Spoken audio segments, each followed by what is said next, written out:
At the end of the last video, we posed the following two-part question. Given a linear system, 1, is there a solution? We call this the existence question. And 2, is it unique? To answer this question, we want to take a look at what are called pivot positions. A pivot position in a matrix is the location of a leading entry in the reduced row echelon form. So let's consider a couple of examples of matrices that we've encountered in the past. The first example is this matrix. It corresponds to a system of 2 equations in 3 unknowns. This, we know, is a consistent linear system. These 2 leading ones in the reduced row echelon form correspond to the 2 entries along the diagonal, starting from the top left corner. Again, another consistent linear system. This one, instead of having 2, has 3 pivot positions. One thing that we notice immediately about this second example of a consistent linear system is that it has a unique solution. The other matrix, on the other hand, does not have a unique solution. It has infinitely many. As a final example, let's consider the reduced row echelon form of the last example from the previous video. This matrix has 3 pivot positions, but something new. This, if we remember, is an inconsistent linear system. And if we remember, the inconsistency stems from the third row. This third row gives us the equation 0 equals 1. And that equation is always false, no matter what values you choose for the variables involved. We can see here the difference between the 2 consistent systems and this inconsistent linear system is the location of the pivot position. In the first and the second examples, the pivot positions are all in the coefficient matrix. In this third, inconsistent linear system, we find that we have a pivot position in the augmentation column. It turns out that this is enough to characterize inconsistent linear systems.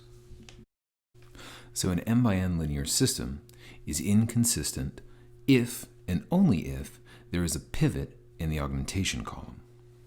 So if we assume that there is a pivot position in the augmentation column, then we know there must be some row in the matrix where the only non-zero entry is the rightmost entry.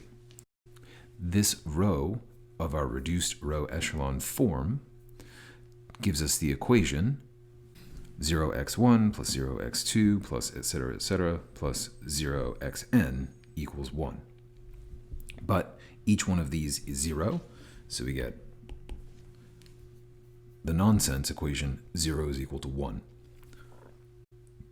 That tells us that our pivot in the augmentation makes our linear system inconsistent. Instead of trying to prove the opposite direction for the general case, let's look at a small example. So let's assume we have a 4 by 6 linear system. We want to show that if there is not a pivot in the augmentation, then the system is consistent. So we're going to think about this augmented matrix as a 4 by 7 array. If we have 4 pivot positions, let's see what happens. Each of the columns containing one of these pivot positions has a single 1 and zeros everywhere else in the reduced row echelon form. The remaining entries are not specified by the reduced row echelon form. So in the top row, the 5th column, we get A15. The next column, we're going to call A16. The next column, we're going to call B1. Working our way down, the 3 entries that we have not specified are A25, A26, and B2. The next 3 entries are going to be A35, A36, and B3. And then the last three entries will be A45, A46, and B3. Now, this is what happens whenever you have a matrix that has as many pivots as rows. In this case, there are 2 more columns than there are rows. If we label each of our columns according to a variable, then we get 4 different equations. The first row corresponds to x1 plus a15 x5 plus a16 x6 is equal to b1. And we keep going in this way. So we get 4 equations. Each one has an x5 term and an x6 term. We can solve each equation for the other variable, the third variable, in terms of x5 and x6. So this tells us that we do in fact have a linear system that is consistent. The number of columns that you have beyond the number of pivot positions tells you the number of free variables that you have. We can rephrase this a little bit more clearly as the following corollary. This says if every row of the coefficient matrix contains a pivot position, then the system is consistent. If our system is an m by n system, then we know that there are m rows. Each of those rows contains a pivot position, so the leftmost part of our matrix must look like this. There must be at least as many columns as there are rows.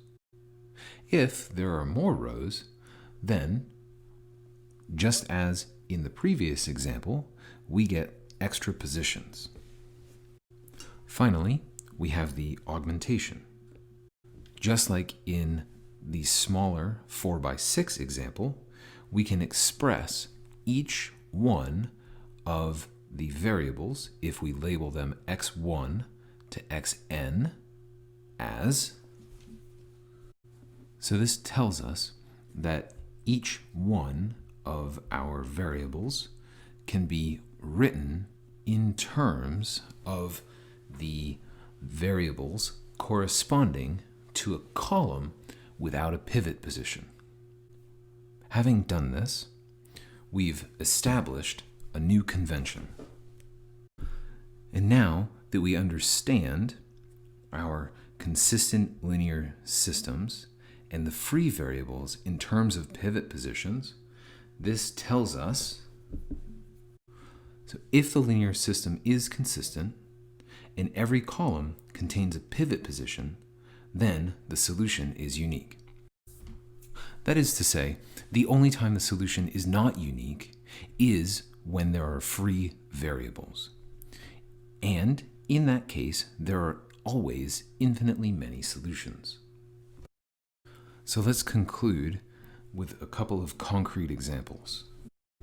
So here we have a system of 2 equations, 4 unknowns. We have 2 columns. Those 2 columns on the right corresponding to the variables x3 and x4, those do not have a pivot. So those 2 variables will be free variables.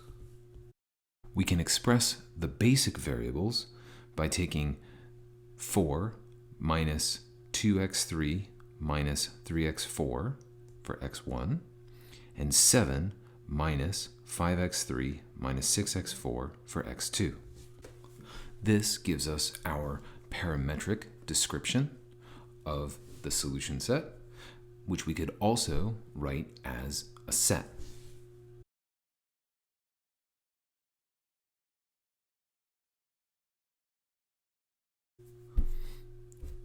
So now we want to find the solutions to the system of 4 equations in 2 unknowns. First, we start with the augmented matrix. We can add the first row to the second. We can add twice the first row to the third. And we can subtract twice the first row from the fourth.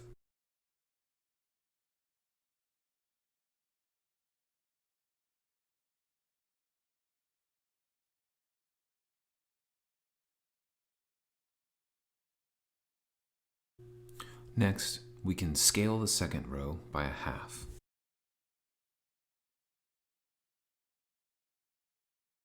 We can add the second row to the fourth row. And finally, we can subtract the second row from the first.